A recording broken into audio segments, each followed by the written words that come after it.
didn't make that of them is the George Romero's Dawn of the Dead. There's a board game to that. Okay. I got that. Okay, I mean, Dukes of Hazzard board game, which is actually a fun board game. It's about as close as you're ever going to get to actually getting into car chases doing that game. There's the Alien game.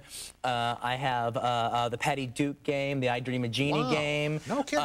All the way back to, I have some old ones. The Andy Cantor Tell It to the Judge game.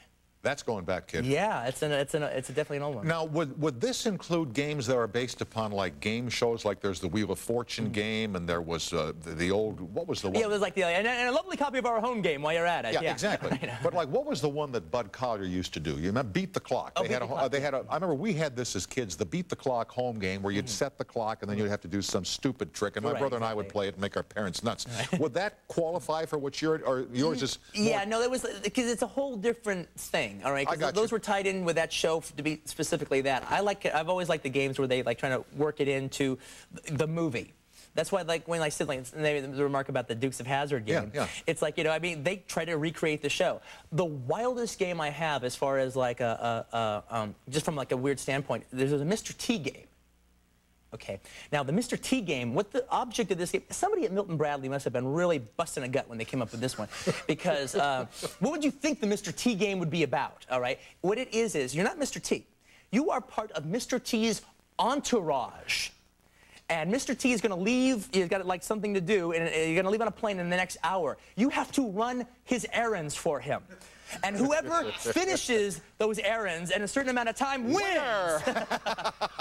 Because he's off on a plane. Yeah, he's gone. You know, you don't finish his errands. I'm off. You're gone, man. I'm finding somebody else. I'm pinning the food. Don't finish my errand. But now the list of the errands are in particularly great. Return his library books. Pick up his dry cleaning. Mr. T was always a great reader, wasn't he? He was a great reader, you know. A mind is a terrible thing to waste.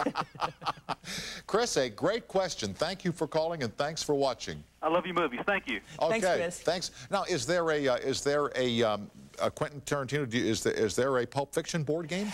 You know what? Okay. Officially, I mean, no. if you collect them, you should create them. Exactly. I know. I want to. From here on in, I think I probably will. But there is a Pulp Fiction board game because a couple of cool guys, I'm probably going to screw up where they're from. They're either from Delaware or Rhode Island, one of the two, I think. If people buy $20 million worth of their game tomorrow, they won't care where you said they're from. Oh, no, it's like, no, they made one game for me. Oh, okay. And they made one game for me, and they sent it to me, and it was so cool. Me and like 6 of my friends got together and played, and they really knew the movie. And it's like, you know, and you're chasing around the board, and you're trying to bring Mia back to life, you know, the Uma Thurman character. And you have different cards. You have the GIMP cards, right, which kind of screw you up, all right, and you have the Wolf Says card, which is Harvey Keitel's character. Yep, okay. You know, and they ask you different questions, and then I started adding on to it. I started like making like adding on other questions to the game, you know, and stuff. So we had a blast playing it. That's fun. Mike in Montreal, Quebec. Hello. Yeah, hi, Tom. Quentin. Okay, hi, Mike. How you doing, Mike? Very well. Tom, first of all, let me thank you for giving intelligent TV to us insomniacs. You're welcome. Thank you for watching, and thank you for supporting us, my friend. And no problem. And Quentin, yes. My question to you is, when you were working at that video store, and you had all these great script ideas in your head, did you have any idea, realistically, that you would become the toast of the town, the king of Hollywood, the Palme d'Or de Cannes? Well, aside from the Palme d'Or de Cannes, none of those other things were necessarily my ambition. All right, I wanted to be able to make a movie, not necessarily be the toast of the town or Joe Hollywood. But I did want to win the Palme d'Or someday. Yeah, my feeling is actually, it's funny, me and Tom were just talking about this before the commercial came back, before the commercial was over, was I think if you're going to do anything, you have to feel that way. You know, or else you're just kind of throwing your life away, all right, on a pipe dream. You have to really want it. It has to be serious consideration. I mean, I never had a fallback plan because I didn't want to fall back. I wanted to just, like Pac-Man, just keep going forward and have to because I had no choice. What the hell ever happened? A home run.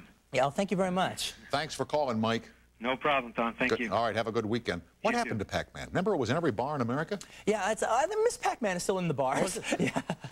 Before I go to the break, and by the way, I really appreciate your coming here tonight, and I say this to you. We need people like you to come on television more often, even if you don't have a movie to plug, so that we can find out what you're all about. And I hope that you'll come here sometime, even if there isn't a movie to plug. I would be happy to. If a director named Frank Capra came to Hollywood today and started making the kinds of movies he made, would they or could they be commercially successful in this time based upon what we've now seen in movies? Right. Well, actually, to tell you the truth, I think so. Because, I mean, I think Babe proves it. I mean, in some ways, I mean, it's funny because, you know, my movies have, like you know, rough stuff in it. You're a non-traditional filmmaker, but I don't want the Babes and the Capra pictures to go away. No, I don't. But I don't think they're in any danger of going away. Because I mean, at the end of the day, the Hollywood studios and stuff, what they would love to do is make a lot of money with a It's a Wonderful Life, which I mean, in its own way, Babe is reaching the same audience. It's making people walk out and feel good. If anything, our problem has been that. After Rocky, basically, Hollywood changed in 1976 when Rocky went through the roof. Because part of the thing about Rocky was it was the first time we had seen a happy ending in a long time. I'm going to stop you right there because I have a man waiting. But when you come back here, and please come back here, I want to start in 1976 in Rocky, and that's when Hollywood began to change. I think